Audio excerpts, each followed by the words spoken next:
Espacio Jaguar, toda la emoción del deporte. Martes, 17 horas. Cero discriminación, tolerancia, respeto e inclusión. Miércoles, 19:30 horas. Tu abogado en casa. Asesoría jurídica. Justicia al alcance de todos. Jueves, 17 horas. Noche de debate, análisis a fondo. El mejor encuentro de opiniones. Jueves, 19 horas. Recuento semanal. Información y análisis a fondo. Viernes, 12 horas. Noche de música en Jalapa. El deleite de la bohemia. Sábados, 20 horas. Desarrollo humano. Saca lo mejor de ti. Vida sana en mente sana. Domingos, 12 horas. Tu historia conmigo.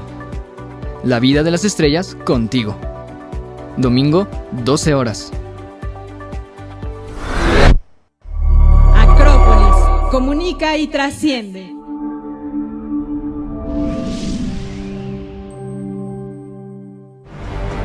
Hola, ¿qué tal? Qué gusto saludarlos en una emisión más de Recuento Semanal. Este viernes 19 de agosto tenemos mucha información de lo más relevante que ha acontecido en los días que corren, donde sin duda una de las cuestiones más importantes es la ola de violencia que ha azotado este país la semana pasada, donde grupos del crimen organizado lanzaron un franco reto al gobierno federal con un ataque en varias ciudades del centro y del norte del país a comercios, quema de automóviles e incluso ataques directos a la población civil. Un tema grave del que vamos a estar platicando. Vamos a hablar también, pues ya del regreso a clases. Ya es inminente la vuelta a la escuela de más de 25 millones de educandos que volverán a las aulas ya en tiempo completo después de la pandemia, los 2 años y medio que estuvieron a distancia o algunos fueron a algunas clases, pero bueno, ya vuelven todos. Y esto coincide justamente también con el relevo en la titularidad de la Secretaría de Educación Pública, donde Leticia Ramírez, una funcionaria muy cercana al presidente, que se hacía cargo de la Oficina de Atención Ciudadana de Presidencia, la nombra secretaria del despacho de la educación en el país. Un reto enorme y que ha merecido diversos comentarios. De eso vamos a estar platicando. Y bueno, pues en el regreso a clases, obviamente, las familias están padeciendo para surtir las listas de útiles escolares en esta espiral inflacionaria que vivimos. Lo mismo en diversos productos básicos, como la tortilla, que usted sabe que ha tenido un alza de precios que pone en riesgo la dieta de la mayoría de los mexicanos. De eso, de lo más relevante de la cultura, de los 93 años que va a cumplir la Orquesta Sinfónica de Jalapa, de lo relevante del cine, de nuevas producciones que están en puerta. De todo ello vamos a hacer, como cada semana, un recuento de lo más importante. Soy Emilio Cárdenas, agradezco que nos acompañen en Recuento Semanal y comenzamos.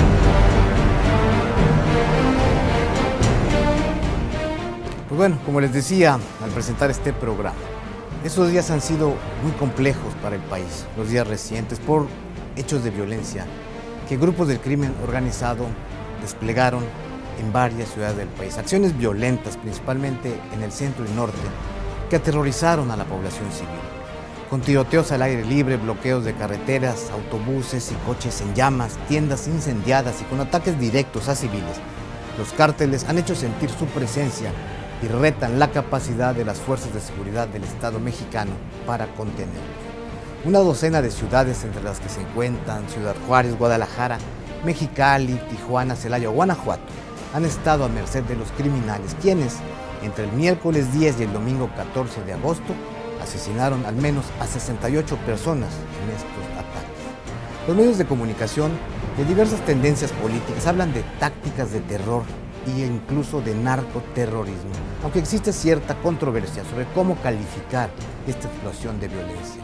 Luego de la visita del presidente López Obrador a los Estados Unidos y ante los eventuales acuerdos con el gobierno de Joe Biden en materia de combate al narcotráfico, que evidentemente no se hicieron públicos porque esos no se hacen públicos, se cree que existe una respuesta violenta del cártel Jalisco Nueva Generación ante las acciones militares del gobierno en curso y las que puedan venir, y sobre todo por el temor de los capos de los cárteles a ser detenidos y extraditados a Estados Unidos, como ocurrió en Colombia en la década de 1990. Para el gobierno federal, los decomisos de drogas, el aseguramiento de armas y las detenciones han mermado a los cárteles, y como reacción y para generar un impacto social, estos grupos delictivos han realizado estas acciones con un propósito de propaganda criminal para buscar generar psicosis social ante su disminuida capacidad delictiva, dice el gobierno de López Obrador. Y desde luego negaron enfáticamente que exista terrorismo e informaron que por estos hechos violentos 3.630 personas han sido detenidas. Un caso complejo, un tema grave. Pero para conocer más, lo invito a ver el trabajo de nuestra compañera Ámbar Reyes sobre este difícil asunto. Jornadas violentas se han vivido en los últimos días en diferentes puntos del territorio nacional. Por un lado, la Secretaría de la Defensa Nacional irrumpió en una reunión de capos en Jalisco y el narco reaccionó quemando tiendas de conveniencia, farmacias, gasolinerías y vehículos, generando violencia no solo en este municipio, sino extendiéndola a Guanajuato. En Ciudad Juárez, Chihuahua, tras una riña en un penal entre los grupos criminales de los Mexicles y los Chapos, esta ciudad fronteriza ardió. A partir de ahí, los sucesos criminales escalaron de manera insospechada, llegando incluso al grado de que los delincuentes, ligados a cárteles de la droga, se metieron de manera directa con la población civil, incendiando gasolinerías, supermercados, autos, camiones, tiendas de conveniencia. El saldo, más de 20 heridos y 11 civiles muertos, entre ellos el locutor Alan González de la empresa Mega Radio y un niño de 12 años. El estado de Baja California tampoco estuvo exento.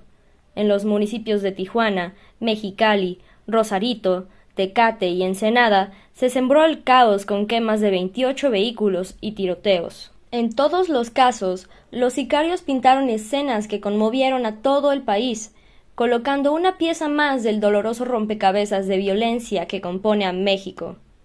Además, estos hechos se dan justo en el marco de la propuesta del presidente Andrés Manuel López Obrador de expedir un decreto presidencial para trasladar las funciones de la Guardia Nacional a la Secretaría de Defensa Nacional, previendo que la oposición no le apruebe la reforma constitucional sobre Guardia Nacional.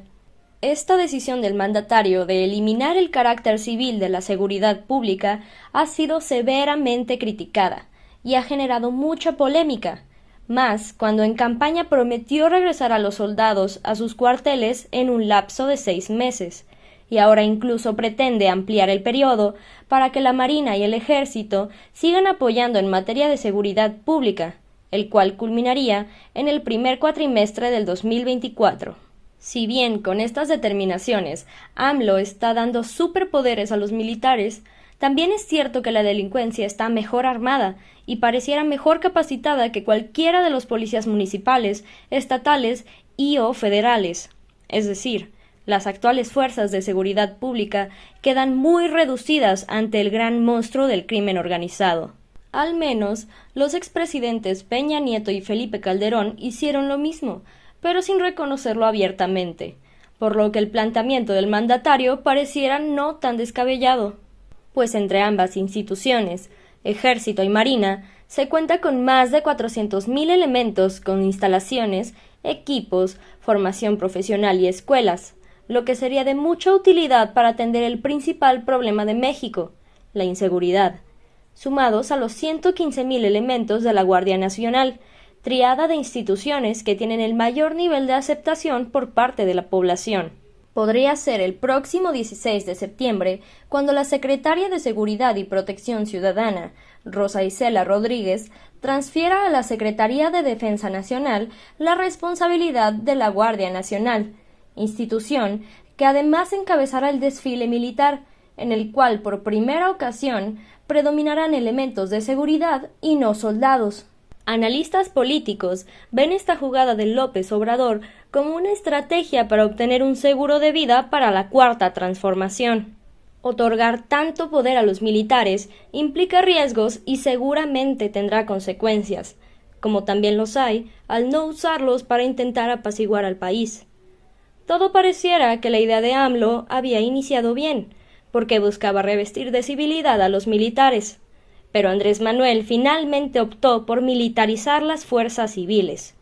Y es que la ONU ha demostrado que cuando las policías dependen de militares, al no contar con esquemas de revisión y no llevar juicios civiles por su fuero militar, son más proclives a abusar de los derechos humanos. Y es que en México lo hemos vivido, como la matanza de Tlatelolco, el halconazo o lo sucedido durante el periodo denominado Guerra Sucia, aunque también hay que aclarar que muchos de esos hechos fueron instruidos por jefes civiles. Especialistas ponen sobre la mesa los pros y contras de la propuesta del presidente, a la vez que exhortan a que se decida con base en un debate público y no de manera unilateral. Leticia Ramírez, quien estaba a cargo de la Oficina de Atención Ciudadana del Gobierno Federal, fue designada por el presidente Andrés Manuel López Obrador como la nueva titular de la Secretaría de Educación Pública, en sustitución de Delfina Gómez, la maestra quien dejó la dependencia para contender por la gubernatura del Estado de México, que se renueva el próximo año, abanderada, pues ¿por quién cree usted? Pues por Morena. Frente a esta reestructuración en el gabinete presidencial, la oposición se ha decantado en críticas en contra de la nueva secretaria, poniendo en duda la capacidad de Leticia Ramírez para encabezar uno de los sistemas educativos más grandes del continente. Auguran los opositores que continuará el mal camino que lleva hasta ahora la política educativa en México, donde lo relevante han sido los recortes presupuestales en el sector y el subejercicio en el gasto programado, que hasta el día de hoy asciende a 25,000 millones de pesos. Imagínese usted qué cifra. Con todo, el reto de la nueva funcionaria es mayúsculo, sobre todo para atender las altas tasas de deserción y los impactos en el aprendizaje que está dejando la pandemia y que están a la vista de todos. Y la llegada de la nueva titular de la Secretaría de Educación Pública se da unos días antes del inicio del ciclo escolar 2022-2023, donde se retorna en todo el país a clases 100% presenciales en todos los niveles educativos, luego de más de 2 años de educación a distancia o con pocas horas en las aulas por la pandemia del COVID-19. Para conocer más de todo esto, de la nueva secretaria y del retorno a clases, lo invito a ver el trabajo que sobre ello preparó nuestra compañera Mariela Pedraza. Se estima que a nivel nacional, más de 30 millones de alumnos regresarán, de manera 100% presencial, a las escuelas el próximo 29 de agosto. En el caso específico de la educación superior, los estudiantes de la Universidad Nacional Autónoma de México y el Instituto Politécnico Nacional, y a nivel estatal de la Universidad Veracruzana, retornaron el pasado 15 de agosto, después de 2 años y 5 meses de clases en línea. En nuestro estado, se prevé que 2.120.425 niños y jóvenes se reincorporen a las clases presenciales, así como 135.380 docentes de todos los niveles, es decir, preescolar, básico, medio y medio superior. Al respecto, el gobernador Cuitláhuac García Jiménez comentó que el COVID-19 ya no es un riesgo para maestros, toda vez que los catedráticos ya cuentan con el esquema completo de vacunación, mientras que se trabaja a marchas forzadas para que el alumnado también ya tenga todas sus vacunas. En este marco, es importante mencionar que el pasado lunes el presidente Andrés Manuel López Obrador dio a conocer que la maestra Leticia Ramírez Amaya relevará a Delfina Gómez Álvarez en el cargo de secretaria de Educación Pública, toda vez que esta última contenderá por la gubernatura del Estado de México en 2023. Ramírez Amaya es una de las personas más cercanas a AMLO. Hasta el lunes era la coordinadora de atención ciudadana presidencial y recibía y daba respuesta a las peticiones y demandas de habitantes de todo el país. La nueva titular de la SEP, por cierto, la tercera mujer en ocupar el cargo en toda la historia de esta institución, es profesora de educación primaria, egresada de la Escuela Nacional de Maestros con estudios en Antropología Social y formación en alta dirección pública. Ahora el balón está en la cancha de Leticia Ramírez y su principal reto será el regresar a las aulas a los 500,000 niños y jóvenes que dejaron de estudiar por la pandemia, así como impedir que el presupuesto destinado a la educación sufra más recortes y capacitar al personal educativo para que pueda contener las afectaciones emocionales que enfrentan los estudiantes después de vivir la peor pandemia de los últimos 100 años. Pues como comentábamos, el 29 de agosto comienza el ciclo escolar y regresan 25 millones de niños y jóvenes a la escuela de forma presencial. Los padres de familia se encuentran en este momento en la búsqueda del mejor precio para los útiles escolares, uniformes y los diversos accesorios que se requieren para el regreso a las aulas, enfrentándose a una inflación promedio del 8.15% en un desalentador panorama para el regreso a clases, con alzas de precios de hasta el 30% en todo el país en la lista de útiles escolares. Los padres de familia batallan para surtir las listas completas. Es el regreso a clases más complicado en materia de economía en los últimos 25 años. Nuestro compañero José Manuel Hernández y Solano preparó un interesante reportaje sobre los agobios de los padres de familia ante el inminente inicio de las clases. Vamos a verlo. Solo faltan 10 días para que terminen las vacaciones de verano de los alumnos y con ello arranquen el ciclo escolar 2022-2023. Ante ello, los padres de familia siguen surtiendo la lista de útiles escolares y uniformes y están resintiendo el incremento en los precios respecto a años anteriores, luego de los golpeteos de la inflación. Antes, en algunos estados, el gobierno otorgaba facilidades para surtir la lista de los alumnos de preescolar, primaria y secundaria, pero tras las complicaciones por la inflación, esto desapareció en la mayoría de las regiones. El único estado que mantiene un programa con estos incentivos es la Ciudad de México, a través de la llamada Mi Beca para Empezar, que comprende ayudas mensuales de 500 pesos aproximadamente. En la búsqueda de los útiles más básicos en las papelerías de conveniencia se ha visto un incremento abismal en los productos derivados del papel, tales como cuaderno, que en promedio tienen un costo de 25 y 35 pesos, pero dependiendo de la calidad llegan hasta los 200 pesos. Otros materiales como bloc de hojas, colores y mochilas también registran altos costos, aunque en realidad ha sucedido con todo. Si bien es cierto que los montos de gasto varían entre cada uno de los grados en los que se encuentran los alumnos, en promedio un padre de familia podría gastar entre 800 y 2,000 pesos surtiendo la lista que emiten cada uno de los planteles. Ciudadanos que fueron cuestionados sobre esto afirmaron que el costo de los materiales están por las nubes, pero no es la única preocupación, pues a ello hay que sumar la adquisición de mochilas, uniformes y pagar cuotas. Accediendo a un ticket de compra que realizó un padre de familia, pudimos constatar que su desembolso fue superior a los 1,037 pesos de la lista de útiles, correspondiente a un menor que se encuentra en tercer año de primaria. De acuerdo con el INEGI, esta sería la alza de precios más alta desde hace 25 años, y en la actualidad para que un mexicano promedio pueda equipar a sus hijos necesita hasta de 8 salarios mínimos. Por ello, se recomienda acudir a diferentes tiendas y realizar una comparación de precios, pues dependiendo del lugar esto varía. De igual manera, de acuerdo a lo informado por Profeco, existe la libertad de ocupar uniformes o útiles escolares que hayan sido utilizados anteriormente. Debido a la alta inflación que registró México en la última quincena, el costo de los productos escolares se ha convertido en uno de los más caros en la historia reciente para las familias veracruzanas y las de todo el territorio mexicano, por lo que se exhorta a la ciudadanía a no endeudarse ni hacer compras impulsivas. Las tortillas, como usted sabe, son uno de los alimentos básicos en la dieta de todos nosotros, de los mexicanos, y por ello el aumento en su precio de los últimos meses que hemos observado resulta de gran relevancia y desde luego de gran preocupación para las familias del país. Según datos del gobierno, un mexicano, fíjese qué interesante dato, consume entre 56 y 79 kilogramos de tortilla de maíz al año, por lo que el alza de su precio tiene un impacto muy sensible, principalmente en el 70% de la población que hoy vive con al menos 4 salarios mínimos, es decir, los sectores más desfavorecidos.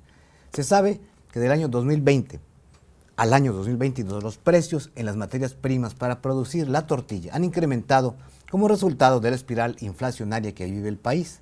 Así, por ejemplo, el maíz se ha incrementado un 105%, la harina de maíz 47%, el gas LP 100% y la energía eléctrica ha tenido un alza del 11%.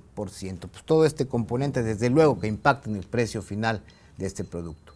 Y de acuerdo a la Procuraduría Federal del Consumidor, en tortillerías el kilo se vende en promedio en 20.80 pesos. Ese es lo que dicen ellos, aunque la gente tiene otros datos.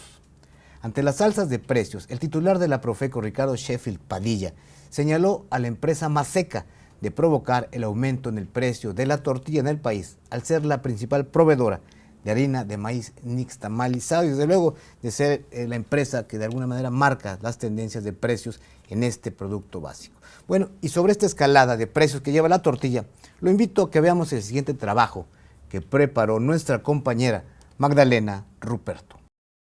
La tortilla, alimento primordial de la canasta básica de las familias mexicanas, ha aumentado su precio un 11%, el mayor en años, a consecuencia de la inflación. Lo más grave de todo es que se prevé que siga hacia arriba. Actualmente, su costo ronda los 20.99 pesos por kilo, pero en otras regiones esto varía, alcanzando los 30 pesos como sucedió en Coatzacoalcos o Poza Rica. Es impensable que este producto no se encuentre en la dieta nacional. No obstante, su impacto en el poder adquisitivo generaría que ahora se compre y consuma en menor medida. Tan solo en 2 años se disparó en un 37% el valor del producto base. De acuerdo con datos registrados durante agosto de 2020, el precio rondaba los 15 pesos, una diferencia de casi 6 pesos, mientras que el reciente aumento del salario mínimo ha sido insuficiente para que la sociedad pueda solventar sus necesidades ante la inflación generalizada. Incluso han salido a la venta las denominadas tortillas piratas, hechas a partir de maíz que no se encuentra procesado con los compuestos necesarios, por lo que llegan a quedar con sobrantes del grano en el producto, con los consabidos efectos perjudiciales a la salud por su consumo. A partir del alza de las materias primas, como fue el caso de la harina, que ha llegado hasta los 1.500 pesos por tonelada, cuando su ajuste anual era apenas de 200 a 300 pesos, a eso se le suman los servicios como el gas, los combustibles o la luz que también están subiendo. La oposición no tardó en iniciar una campaña y exigir a través de la Secretaría de Hacienda y Crédito Público, encabezada por Rogelio Ramírez de la O, un subsidio para el costo del alimento básico, en el interés por bajarlo hasta en 10 pesos, como parte del paquete contra la inflación y la carestía. Al respecto, en su conferencia matutina, el mandatario federal dio a conocer que su gobierno logró la autosuficiencia de maíz blanco y frijol, garantizando con los productores los precios y tratando de que éste no suba, y agregó que no considera un subsidio, pues teme que no llegue a los beneficiarios. Aunque en un inicio la tortilla no fue considerada para formar parte de los 24 productos controlados del plan antiinflacionario, AMLO informó que se tiene un acuerdo con productores, distribuidores y comercializadores para que no suba su precio. El gobierno federal ha apostado sobre la autosuficiencia alimentaria, es decir, evitar las importaciones y depender de la producción nacional, pero esto está en realidad lejos de cumplirse, pues a lo largo del tiempo ha disminuido la tierra agrícola, la capacidad y productividad para hacerlo realidad. Pues como hemos podido ver y desde luego como sabemos por experiencia propia y por tradición familiar, la base de la dieta de todos los mexicanos es la tortilla y este básico registra un aumento promedio de un 11% en estos meses que van del 2022. Para evitar mayores afectaciones a los sectores más vulnerables, diversas voces han expresado que se requiere que el gobierno federal subsidie el precio de la tortilla de maíz, tal como lo hace con insumos como la gasolina, para que el kilogramo de tortilla se venda en un precio máximo de 10 pesos. No es desde luego una solución óptima, pero al menos en el corto plazo podría evitar que los bolsillos y la alimentación de los mexicanos sufran aún más. Vamos a ver qué pasa con este tema tan delicado. En tanto, vamos a un corto y regresamos rápidamente a esta emisión de Recuento Semanal.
Acrópolis Multimedios de nuestra Universidad de Jalapa y el señor rector Carlos García Méndez, un servidor, conductor y director del programa Abogado en tu Casa, asesoría jurídica gratuita, los invitamos para que nos acompañen todos los jueves de 17 a 18 horas, en las que tratamos temas eminentemente jurídicos para disipar todas las dudas que ustedes tengan de carácter legal.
Gracias por continuar con nosotros en Recuento Semanal. Ahora, en nuestra sección que usted ya conoce, las breves de la Universidad de Jalapa, le vamos a platicar de la inauguración de la exposición fotográfica Jalapa, del doctor Héctor Montes de Oca, director de esta plataforma de Acrópolis Multimedios, y que desde el pasado 16 y hasta mediados del mes de septiembre podrá visitarse en el patio central del Palacio Municipal de nuestra ciudad capital.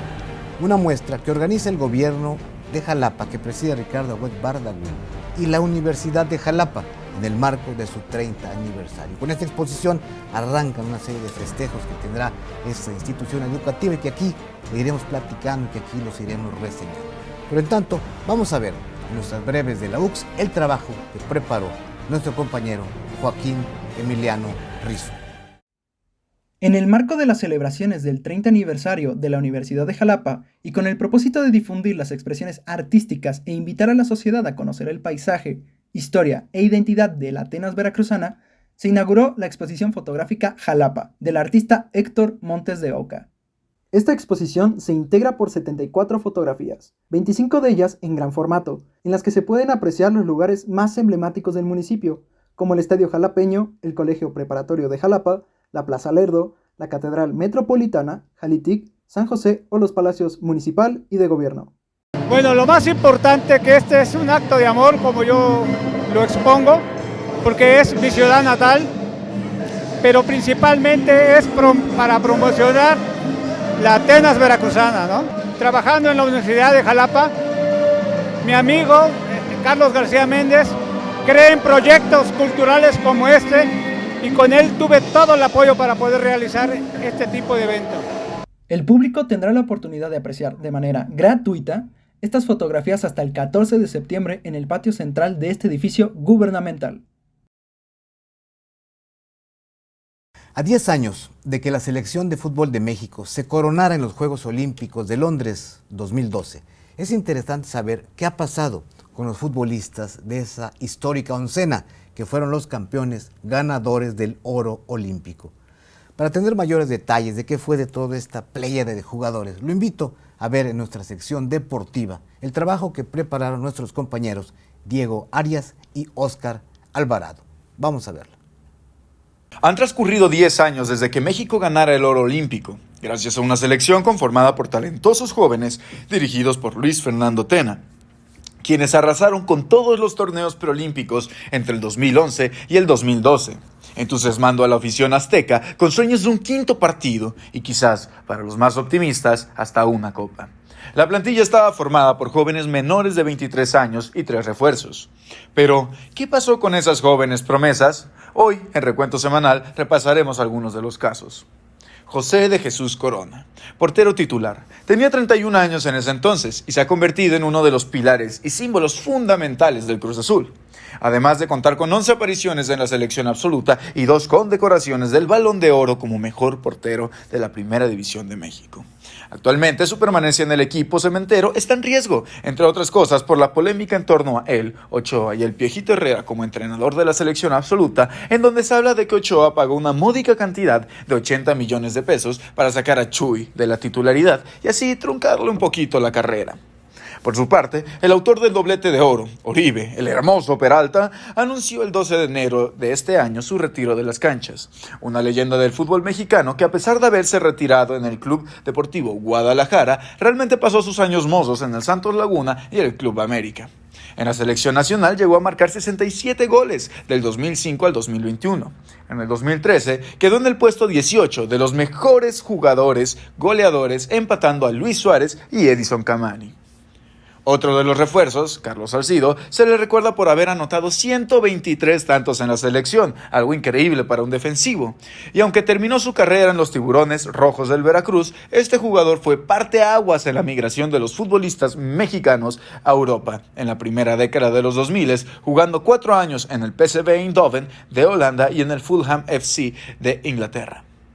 Héctor Herrera fue uno de los otros más exitosos, pasando 6 años como titular del Porto Fútbol Club de Portugal, además de haberse naturalizado como portugués, para después ser fichado por el Atlético de Madrid entre el 2019 y el 2022.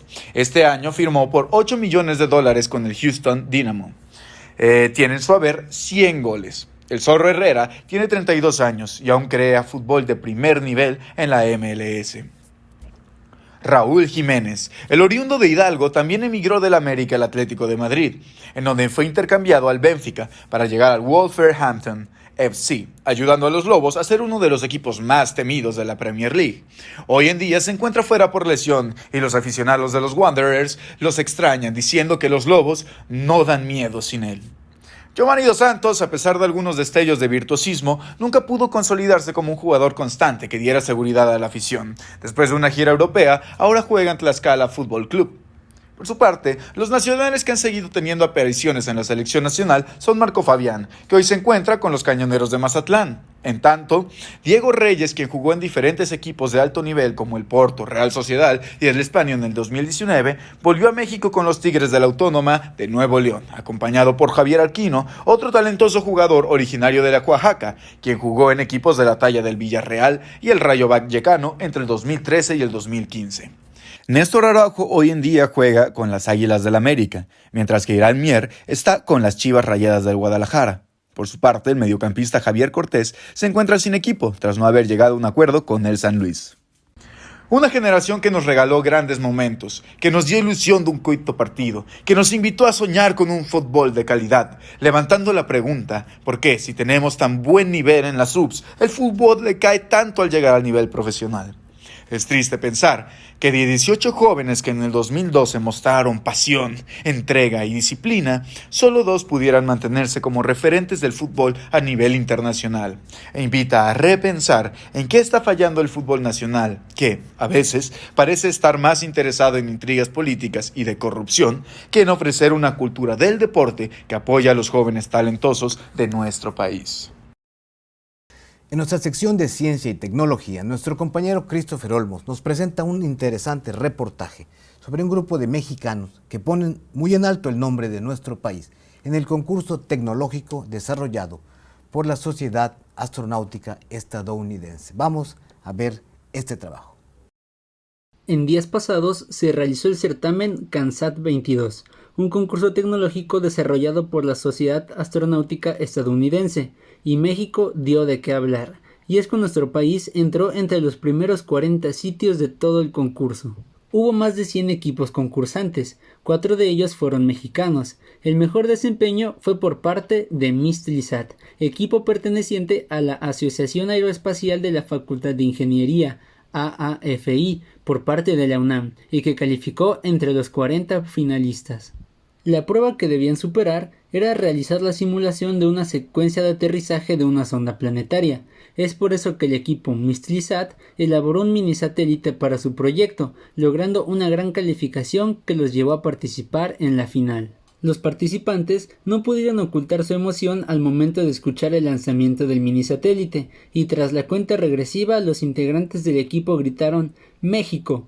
Acto seguido, el artefacto se elevó y alcanzó una altura de entre 670 y 725 metros. Eso no fue todo, sino que debieron realizar algunas tareas como desplegar el satélite, enfocar con su cámara, mostrar una bandera, mantener siempre la comunicación, entre otras acciones. El conjunto de todas estas pruebas fue lo que sumó los puntos de cada equipo. El equipo mexicano se dijo orgulloso de lo obtenido, y con la experiencia que han tenido en estos años pudieron colarse en el top 40 mundial, poniendo en alto el nombre de nuestro país. Sin duda, nuestros estudiantes mexicanos destacan por su creatividad en la resolución de conflictos y en innovación, lo que deja en claro que los jóvenes caminan con paso firme hacia la conquista del espacio. La Orquesta Sinfónica de Jalapa cumple 93 años, una enorme agrupación musical, orgullo de los jalapeños y que ha puesto muy en alto el nombre de esta ciudad, de Veracruz y desde luego de México en los mejores escenarios nacionales e internacionales. La Orquesta Sinfónica de Jalapa pues está de fiesta. Nuestra compañera Valeria Escobar nos presenta un interesante trabajo sobre este aniversario de la querida y admirada Orquesta Sinfónica de Jalapa. Vamos a verlo juntos. En el marco del 93 aniversario de la Orquesta Sinfónica de Jalapa, en Recuento Semanal, visitamos la exposición fotográfica con la que el Museo de la Música le rinde homenaje a esta agrupación que se convirtió en la primera en su tipo en México. La Orquesta Sinfónica de Jalapa, uno de los patrimonios culturales más importantes de nuestro país, por ser considerada como la orquesta sinfónica más antigua de México, fue fundada en abril de 1929 en la capital del estado, aunque fue hasta el 21 de agosto de ese año en el antes Teatro Sebastián Lerdo de Tejada cuando ofreció su primer concierto, bajo la batuta de su entonces director Juan Lomán y Bueno, mientras que en 1975 se integró a la Universidad Veracruzana. El exgobernador Adalberto Tejeda propuso la creación de la Orquesta Sinfónica y Genaro Ángeles, jefe del departamento universitario, puso manos a la obra al exponerles la idea. Los músicos, quienes vieron con buenos ojos la oportunidad, lo que aquello era una oportunidad, hoy gracias al esfuerzo y dedicación han hecho que esta orquesta se convierta en una de las más reconocidas a nivel nacional.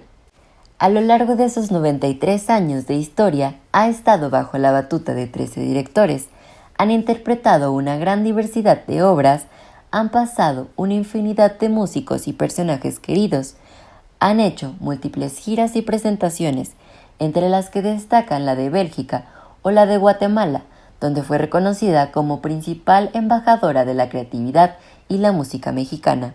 Desde agosto de 2012 se lleva a cabo el festival anual en el que la orquesta se presenta durante la semana del aniversario en diferentes puntos de Jalapa, para llevar la música a distintos rincones y personas que regularmente no tienen la oportunidad de acudir a conciertos del organismo sinfónico jalapeño. Un año después estrenaron el espacio que alberga esta orquesta, nada más y nada menos que el Tlacna, uno de los centros culturales con la mejor acústica de América Latina.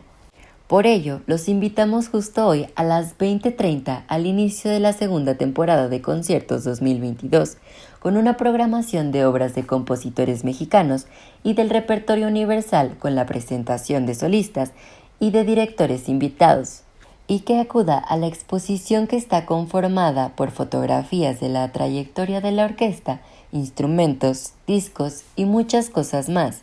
Cambiando de tema, la familia de Salman Rushdie informó que el escritor comienza a recuperarse luego del atentado que sufriera en Nueva York cuando se disponía a dar su conferencia. El escritor, de origen indio, recibió entre 10 y 15 apuñaladas, lo que ocasionó severos daños en su ojo, estómago, cuello y pulmones, por lo que tuvo que ser intubado, aunque al pasar de los días ya le fue retirado el respirador. El sospechoso fue identificado como Hadi Matar, de 24 años de edad.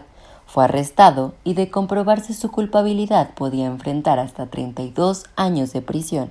Hay que recordar que desde 1989 se emitió un decreto religioso, fatwa, solicitando la muerte de Salman Rushdie debido a que su libro, Los versos satánicos, fue considerado como un insulto al Islam y al profeta Mahoma, por lo que desde hace décadas ha vivido amenazado.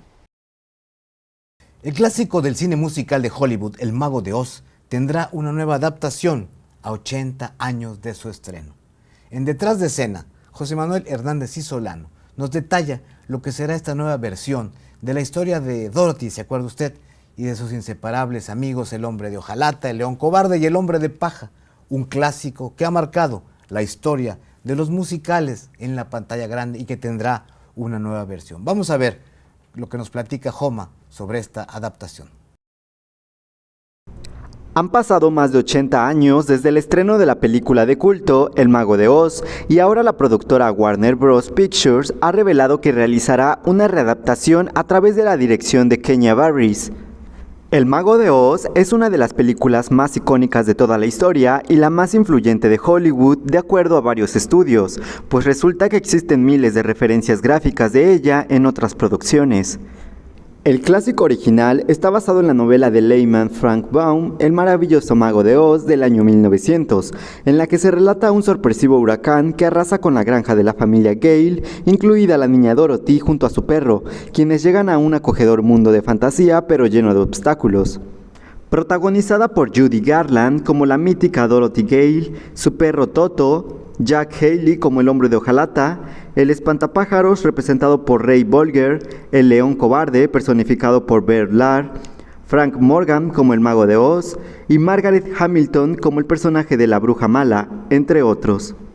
En su momento se hizo acreedora a numerosas críticas positivas que la catapultaron a la cima y le otorgaron 2 premios de la Academia en las categorías de Mejor Canción Original por Over the Rainbow y Mejor Banda Sonora Original, aunque estuvo nominada en 4 categorías, incluida Mejor Película.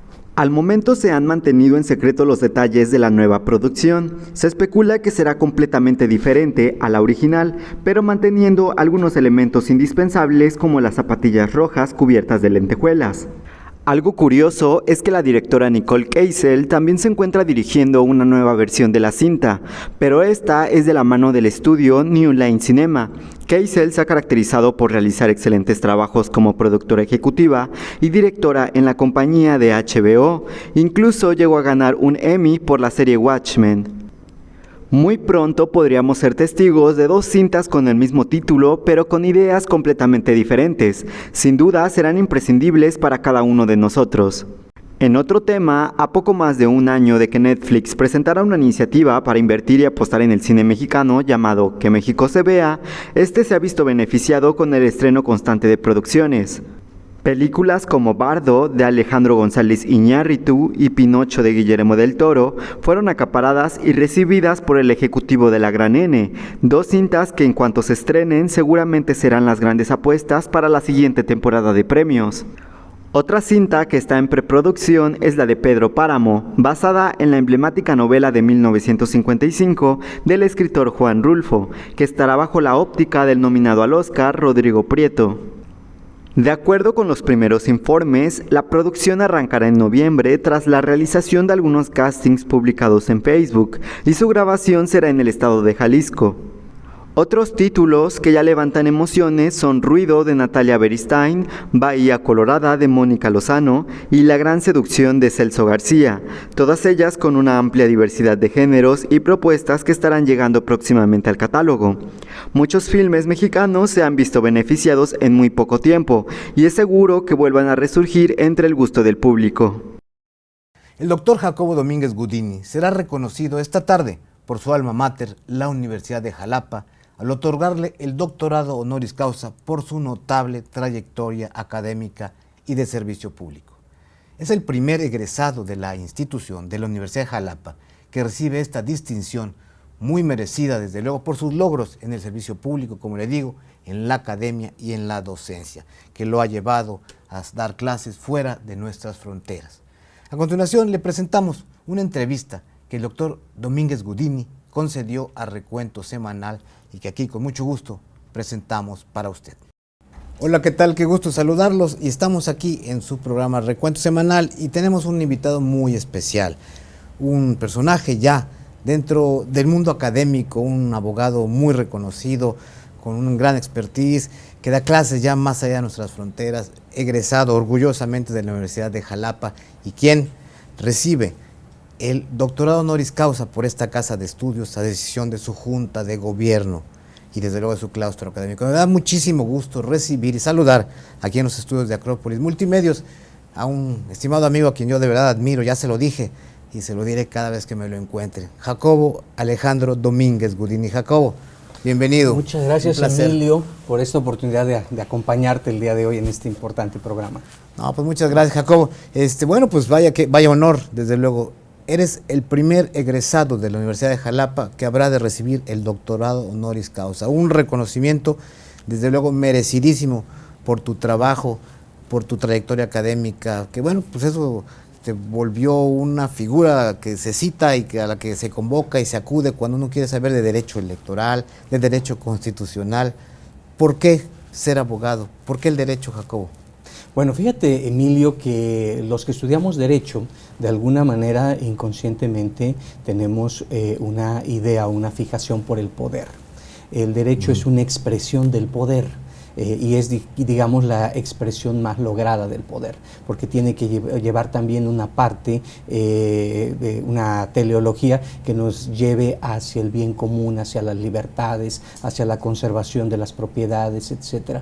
Entonces hay una vocación intrínseca de cambiar las cosas, de mejorar el entorno que tenemos. Entonces el derecho es el buen uso del poder justamente para ordenar la sociedad. Atrás del derecho siempre debe haber una idea de orden. Y de transformación y de servicio social, darle ese sentido, yo creo ese sentido, esa visión humanística, social, creo que por ahí ha sido buena parte de tu trayectoria. Bueno, me ha tocado estar en diferentes áreas del derecho, me ha tocado fungir en la función pública, donde tuvimos el gusto de compartir la mesa del Consejo Electoral, nos tocaron 2 elecciones, también estuvimos juntos, tú estabas en el Congreso, cuando a mí me tocó estar en la Consejería Jurídica del Poder Ejecutivo, entonces el servicio público me ha gustado, he tenido la oportunidad de aprender mucho ahí, y actualmente la parte que más disfruto es la academia. Yo llevo ya algunos años dedicado plenamente a la academia y es una actividad que me satisface porque es preparar a quienes van a sucedernos en el ejercicio de la función pública y del derecho. Y el sentido social del que yo te decía. Y hablando de la academia, desde luego, pues tú has destacado de manera excepcional. Creo que eres un cuadro egresado de la Universidad de Jalapa que es motivo de orgullo para esta casa de estudios.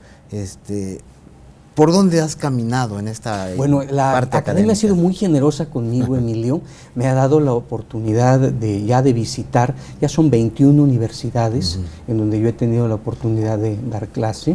De algunas de ellas ya soy parte de su claustro permanente, como el posgrado de la Universidad Nacional Autónoma de México, la Universidad de Santiago de Cali en Colombia, la Universidad de Oaxaca y, bueno, por supuesto, la Universidad Veracruzana, la Universidad de Almería, la Universidad de Granada y recientemente la Universidad de Arizona. Entonces ya son 21 y me ha dado la oportunidad de aprender otras culturas, de también compartir un poco de lo mucho que México tiene para decir. Es decir, nosotros no somos un país menor en el sentido de producción académica. Somos un país que tiene un liderazgo definido, que tiene propuestas serias en diferentes áreas del derecho y que tiene que ser escuchado. Entonces, un poco esa es la misión que me ha tocado en esta reciente etapa de mi vida. Sí, vaya que ha sido notable, interesante, pero también has recorrido esta parte de lo que es el derecho electoral formando parte de misiones de observación, asesorando, cabildeando. A ver, platícanos un poco. Mira, de el esta derecho experiencia. electoral es un virus que una vez que te contagia no lo Sí. puedes dejar. Seguramente a ti te sucede Sí, que con desde frecuencia los amigos se acercan a pedirte un consejo o un comentario. Yo llego al derecho electoral por accidente. Yo iba a ser penalista. Yo iba a ser y buscaba la oportunidad de incorporarme al Poder Judicial. Sin embargo, para ocupar una posición necesitaba tener en ese momento 35 años. Sí. Y entonces no los tenía. Eres muy joven. Entonces surge una reforma que me favorece para poder ser consejero electoral. Y yo llego, digamos, como un visitante del derecho electoral, como alguien que solamente lo había visto desde la óptica académica al Consejo Electoral. Y bueno, no me he podido ya separar de esas actividades. Concluimos el encargo como consejero electoral y ahora y después nos fuimos llamados a la Organización de Estados Americanos, donde me tocó dirigir una parte de una misión de combate a la corrupción. Yo veía la parte electoral, después me ha tocado acompañar a la Organización de Estados Americanos en las misiones de observación electoral y de vez en cuando escribo algunos temas electorales. Pero bueno, también esto nos habla de visiones de futuro, de cómo idealizamos, cómo queremos nuestro país, cómo queremos nuestro entorno. Y regreso al tema del reconocimiento que vas a recibir. ¿Cómo ves a tu universidad? Te tocó, desde luego, prácticamente sus arranques hace muchos años. ¿Cómo la ves en un futuro? Mira, la Universidad de Jalapa se ha convertido en una universidad sumamente exitosa. Es una universidad que además es baluarte en algunos temas, en Veracruz y en el sureste. Entonces yo creo que es una universidad en crecimiento, esos 30 años la han consolidado y a mí me parece que se visualiza un futuro próspero para la universidad, pero sobre todo de un prestigio consolidado. Y a eso abonan tanto los académicos como los alumnos. En algún momento la Universidad de Jalapa era garantía, por ejemplo, de la inmersión en el mercado laboral. Sí. En algún momento en medios de comunicación, por ejemplo, las posiciones directivas estaban llevadas de la mano por egresados de la Universidad de Jalapa. También se tuvieron los primeros éxitos en maestría en Derecho Electoral, fue la primera del país. Sí, claro. Incluso el presidente del entonces Tribunal Electoral, Fernando Gesto Martínez Porcayo, venía a dar clases a la Universidad de Jalapa. Entonces creo que sus estándares la han consolidado como una opción muy importante. Sí, pues ahora que cites lo de la materia electoral, ¿no? Pues prácticamente todos, hoy por hoy, consejeros, secretarios y en las diversas áreas de la sala regional, del tribunal electoral, del órgano local electoral, hay un gran número de egresados de la Universidad de Jalapa. Correcto, sí. Es correcto. La materia electoral aquí se ha cultivado con un enorme éxito. Sí. Y bueno, si hiciéramos un checklist nos sorprenderíamos que prácticamente los egresados de la Universidad de Jalapa ocupan las posiciones en materia electoral. Sí. Oye, y un orgullo pues ser egresado de la UX y haber caminado lo que tú has caminado, Jacobo. Sí, sin duda, Emilio. Yo creo que el origen es destino. Entonces la Universidad de Jalapa me dio la gran oportunidad de aprender en sus aulas y ahora al hacer este alto en el camino y poder compartir un poco de lo que uno ha recorrido, pues es un enorme privilegio que yo agradezco al rector, al doctor don Carlos García Méndez y a la rectora emérita, doña Isabel Soberano. Y me tocó ver la construcción de ese sueño y bueno, pues ahora es una gran realidad de la que yo me siento muy feliz de que me participen. Pues vaya que sí, eres uno de los egresados, el primero, como lo señalé al inicio de la charla, que habrá de recibir este doctorado honoris causa por esta institución académica, lo cual de verdad es un timbre de orgullo para, desde luego estoy seguro, para ti, para quienes te conocemos, quienes tuvimos la oportunidad de verte, como fue mi caso, desde muy jovencito y que luego nos tocó compartir espacios de trabajo.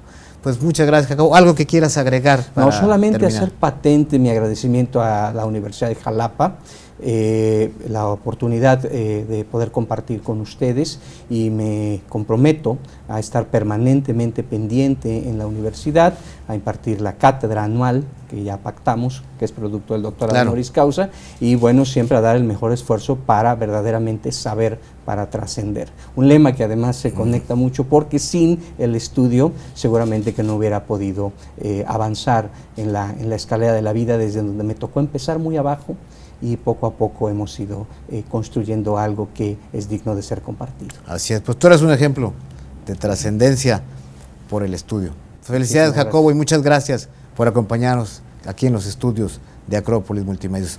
Vamos, continuamos. Muchas gracias.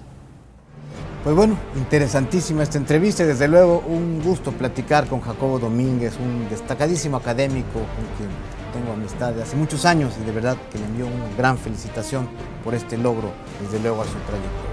Y de esta manera hemos llegado al final de esta emisión de Recuento Semanal. Espero como siempre, como cada 8 días, que haya sido de su agrado y los espero el próximo viernes en punto de las 12 del día en una nueva emisión de este programa de análisis e información. Y como siempre le digo, esperamos sus sugerencias, sus comentarios en nuestras redes sociales. Y si le ha gustado lo que aquí le presentamos, pues compártalo, vuélvalo a ver en el momento que le guste en las redes sociales de Acrópolis Multimedios y de Recuento Semanal. Estamos en Facebook, Twitter, Instagram, YouTube. Además, toda la información que aquí presentamos cada 8 días puede usted consultarla y verla en el histórico o en el día de la información del momento en nuestro sitio web www.acropolismultimedios.mx. Y les recuerdo que todos los martes y todos los jueves en punto de las 2 de la tarde tenemos para usted el informativo, las noticias en Acrópolis con mis compañeras Yami Medina, Maye Pedraza, Ezequiel Ortiz y David Silva, también a través de nuestras redes sociales. Gracias como siempre por su atención, por dedicarnos tiempo para seguirnos y hasta la próxima semana. Aquí espero verlos para seguir el análisis de la información que le hará saber y trascender. Soy Emilio Cárdenas y agradezco su compañía. Nos vemos en 8 días.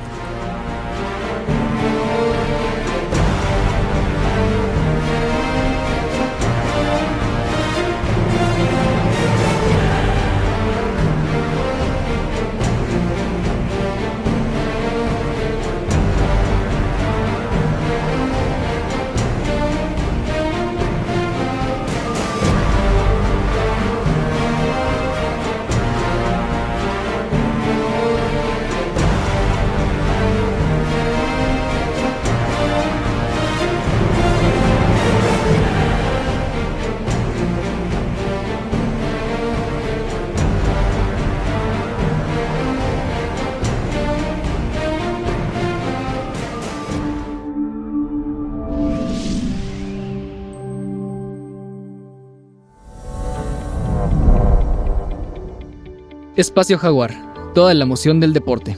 Martes, 17 horas. Cero discriminación, tolerancia, respeto e inclusión. Miércoles, 19:30 horas. Tu abogado en casa. Asesoría jurídica. Justicia al alcance de todos. Jueves, 17 horas. Noche de debate, análisis a fondo, el mejor encuentro de opiniones. Jueves, 19 horas. Recuento semanal.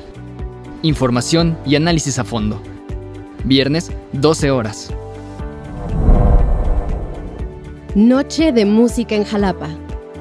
El deleite de la bohemia. Sábados, 20 horas. Desarrollo humano. Saca lo mejor de ti. Vida sana en mente sana. Domingos, 12 horas. Tu historia conmigo. La vida de las estrellas contigo. Domingo, 12 horas. Acrópolis, comunica y trasciende.